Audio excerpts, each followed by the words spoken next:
The surveyor's truck was still running when Delphine Okaformarsh stepped out of it, clipboard in hand, boots already muddy from the east pasture.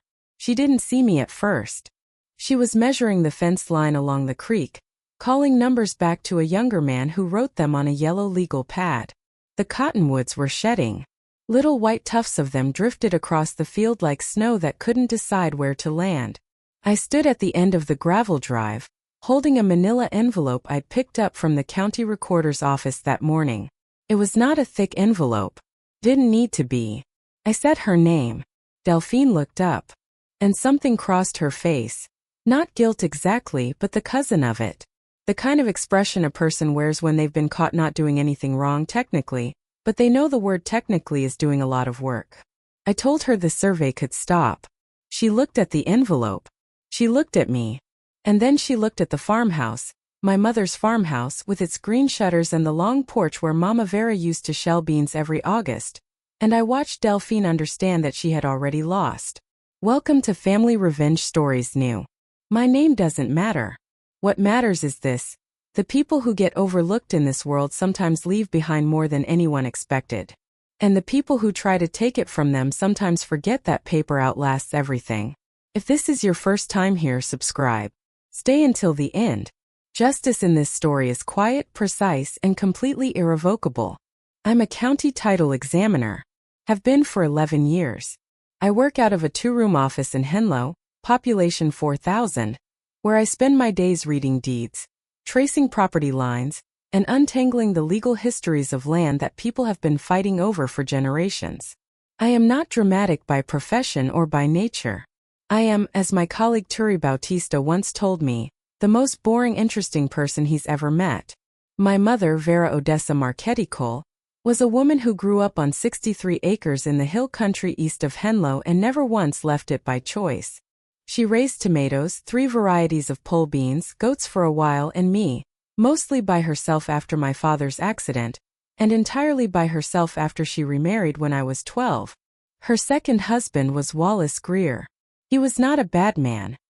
He just had a daughter from his first marriage named Delphine, who was 17 when they wed and had already decided that anything belonging to Wallace would, in due course, belong to her. My mother called me every Sunday. She made biscuits with lard the old way, and she kept a particular tin on the kitchen counter, a dented yellow tin that had once held Danish butter cookies and now held the things she said she didn't want to forget. I never asked what was in it. She never told me. She just moved it from the counter to the cabinet when company came, and moved it back when they left. That tin. I'll get back to it. The gathering was Delphine's idea. She called it a family dinner to celebrate Daddy's retirement. Though Wallace had stopped working 2 years prior and no one had thrown him anything. It was a Sunday in late October, just after the first frost. Vera called me the week before to tell me about it. She wants everyone there, Mama said. She said it specifically. I noticed she said she, not Delphine. There's a whole grammar in how a person refers to someone they don't trust. You want me to come? I asked. I want you to eat your dinner, she said. Doesn't matter where. That was her way of saying yes. The conditions of the invitation revealed themselves gradually, the way bad news tends to. I learned from Wallace's nephew Corbin that Delphine had already asked the local real estate agent, a man named Harshfield, to come by the property the following week, just for a casual conversation about values. I learned this because Corbin mentioned it at the gas station, not understanding he was telling me anything remarkable. I filed that away the way I file everything, quietly, in the right folder. The dinner itself was held at Delphine's house, not the farm. Her dining room had the kind of furniture that's expensive and uncomfortable, which is a combination I have always found revealing. There were 11 people around the table. Most of them were Wallace's side. I was the only one of Vera's. Vera sat at the far end near the kitchen, which is where they put her. She ate the rolls. She complimented the centerpiece. She said almost nothing. At one point Delphine made a comment about the farm, something about how the property taxes had gotten unsustainable, and how it was a shame that such a big piece of land was being underutilized. She looked at Wallace when she said it. Wallace looked at his plate. My mother looked at her hands. I watched Corbin almost say something. His mouth opened. He took a drink of water instead. The irony, which I didn't appreciate until later.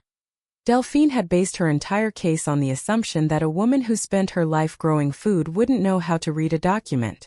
The breaking point came after dessert. Delphine produced papers. That's the only way to say it. She produced them the way a performer produces a handkerchief, with a flourish that expected applause. A quitclaim deed. Pre-notarized. With Vera's name printed on the signature line. She slid it down the table toward my mother and said the farm was a burden, and that signing would free her. She said Wallace had agreed. She said it was the practical thing. Vera looked at the paper. She didn't touch it. I said, "Where did you have that notarized?" Delphine said a name. I said the name back as a question. "He's a notary," Delphine said. "He's your brother-in-law," I said. And a quitclaim deed signed under duress, witnessed by a related party, at a gathering the grantor didn't know would involve legal documents, is not enforceable. But I expect you know that. The room went quiet. Wallace set down his fork. Delphine said I was being combative. She said my mother had agreed in principle. She looked at Vera and said with the specific softness that is actually a kind of threat, "Vera, honey, tell her what we talked about." My mother sat very still. Then she said, "I talked about my beans." That was her first line. And the table heard it. Delphine pushed the paper closer. Picked it up. I folded it in thirds. I placed it in my jacket pocket. Delphine said that was theft. I said it was evidence. She said I needed to leave. I said I was taking my mother with me. Vera was already standing. We walked out together through Delphine's expensive front door and into the cold night air. And my mother took my arm, and neither of us looked back. It was not a punishment. It was a direction. Winter came and we managed. I drove the 40 minutes to the farm every weekend and stayed through Monday morning, leaving before dawn to be at my desk by 8. I brought groceries. Vera grew the rest. The property taxes were $2,400 per year. Not unsustainable, not even close for a woman who owned the land outright and lived simply. I paid half. Vera paid half from the kitchen garden summer proceeds. We never discussed it as generosity. We discussed it as arithmetic. Delphine called in January. She said the family wanted to make things right. She said there was money available if Vera would cooperate with the transition. I asked what transition. She said relocating. I said Vera was not relocating. Delphine called again in March. This time she invoked Wallace's name, his health, his wishes. Wallace had not spoken to me since October. I said I was sorry to hear his health had declined. I said my answer was the same. In April, Vera made lamb stew with the herbs she'd dried the previous fall.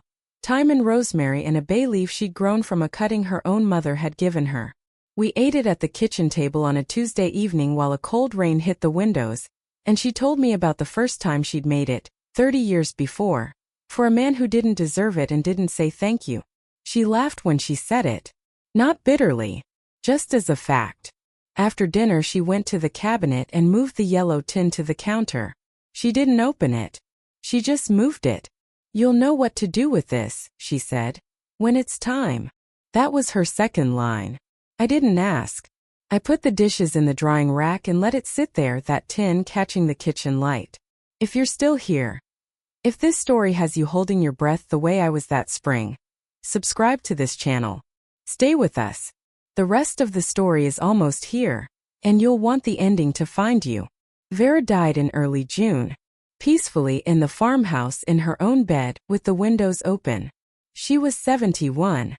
The doctor said her heart had been weakening for longer than any of us knew, though knowing her, she knew. She left no will that anyone could find. That was when Delphine moved. Fast, organized, confident. Within 3 weeks she had a real estate agent, a lawyer, and a clean narrative. Vera had no will. Wallace was the surviving spouse. The property would pass through intestacy to him, and from him, either by gift or by inheritance, to Delphine. It was legally coherent. It was also wrong. I knew it was wrong the moment I heard it, the way I know a bad title chain the moment I see one. Because I had spent 11 years reading land records. And I knew something about the Marchetti farm that Delphine did not know she didn't know. I requested the original deed. The county recorder pulled it from 1987. It took 2 days. I sat in my office with the deed and a legal pad and I wrote down every word of the granting clause. Then I wrote down the words that everyone in the family had apparently read past without registering, because they were legal language and legal language sounds like furniture, present but invisible. The deed conveyed the property to Vera Odessa Marchetti, a single woman, as her sole and separate property. Sole and separate. Those 2 words meant that when Vera married Wallace Greer in 1994, the farm did not become marital property. It remained hers. Entirely. Statutorily. In the kind of language that doesn't bend. And if Vera died without a will, the farm would not pass to her spouse. It would pass to her only surviving heir. Me. I called a real estate attorney named Priscilla Fontenato, who had handled 3 of my referrals over the years, and who I knew to be precise and unhurried. She reviewed the deed in one afternoon and called me back in 40 minutes. "This is clean," she said. "You're the heir." "I know," I said. "I need you to be in the room when we tell them." The meeting was held at the county recorder's office. Priscilla's suggestion, which I appreciated, because it is a room full of filing cabinets and institutional lighting and absolutely no warmth, which was appropriate. Delphine came with her own attorney, a man named Sutherland who had represented her in 2 prior civil matters. Wallace came diminished, in a wool coat that was too big for him now. Priscilla placed the 1987 deed on the conference table. Sutherland read it. He read it twice. His hands went still. Delphine read it. She said it was irrelevant. She said Vera had always intended the property to be shared. She said there were conversations, agreements, understandings. Her voice climbed in a way that was not grief but was performing grief, and Wallace looked at the table. Priscilla said the word intended carries no legal weight in a recorded deed, and that the specific language of sole and separate property is precisely designed to survive a marriage, and that the intestacy statute was not ambiguous in this case. Delphine turned to me. She said, "You know this isn't what Vera would have wanted." I placed the yellow tin on the table. Inside it, a handwritten letter dated 4 months before Vera died, addressed to the county recorder, signed by Vera and witnessed by her neighbor Greta Sorensen. The letter formally acknowledged that the property was her sole and separate estate, named me as her intended heir, and noted, in Vera's handwriting in her careful unhurried cursive, that she had discussed this with her daughter and that her daughter had agreed it was right. There was one other thing in the tin. A single index card. On it, in the same handwriting, "The land knows who belongs to it." That was her 3rd line. Her last one. Delphine said nothing. Her attorney touched her arm gently, the way you touch someone who is about to say something they can't take back. Wallace looked at the tin, and for just a moment, not long, barely a breath, I saw something in his face that was not strategy. It was an old man understanding that his daughter had been betting money that didn't belong to her, and that he had let it happen, and that his wife had known all along. I had the option in that moment to say something about that. About the October dinner. About the quitclaim deed. I didn't say any of it. I just said, "She moved the tin to the counter the April before she died. She said I'd know what to do with it when it was time." Priscilla filed the necessary documents within 2 weeks. The farm passed to me through intestate succession, with the 1987 deed's sole and separate language as the controlling instrument. No challenge was mounted. Sutherland apparently advised Delphine that no challenge could succeed, and that attempting one would result in a counterclaim for legal fees that she was not positioned to absorb. Before the filing was complete, I made one offer.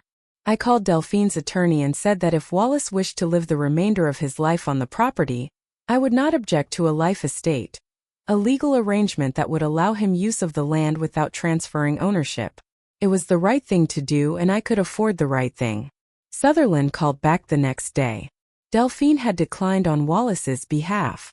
I did not ask why. I can imagine the math she was doing, and I understood that the answer to that math was her burden, not mine. Wallace moved to a facility near Delphine's home 6 months later. I sent a card. Corbin, who had almost spoken at the dinner and hadn't, called me the following spring to apologize. I thanked him and meant it. Some silences are cowardice. Some are just the weight of families that ask too much. I didn't need him to have been braver. I just needed him to call now, which he did. Delphine, I heard through Greta Sorensen, stopped referring to the property as anything. I live on the farm now. I kept my title examiner job. I just commute from the hill country instead of from town. The drive takes 40 minutes, which is the same 40 minutes I drove for years to reach my mother, just in reverse. The direction changed. The distance didn't. The yellow tin sits on the kitchen counter. I haven't moved it. I put my own things in it gradually. A receipt, a note from Priscilla, a photograph of Vera at the long porch table with beans spread out before her like a map of somewhere she'd always meant to show me. Every August I shell the beans myself at that table the way she did. The cottonwoods come off the creek in little drifts. The land does not care about any of the things that just happened. It just keeps growing the way it did for her, the way it did for her mother, the way it will keep doing long after the paperwork is dust. My mother knew who she was. She put it in a tin and left it on the counter, in plain sight, and waited for me to understand. I understood. The documents that Delphine tried to use to take that farm were the same kind of documents my mother used to keep it. The same county records. The same legal language. The same system, just read carefully by someone who knew how. If someone in your life is being quietly pushed aside, not dramatically, not with loud injustice, but with paperwork and assumptions and the casual confidence of people who believe no one is paying attention, pay attention. Ask about the tin on the counter. Learn what's in it before it becomes urgent. Call them today. Not this week. Today. If this story found you, share it with someone who needs to hear it. Leave a comment, I read everyone. And subscribe so the next story finds you the same way. I'll see you in the next one.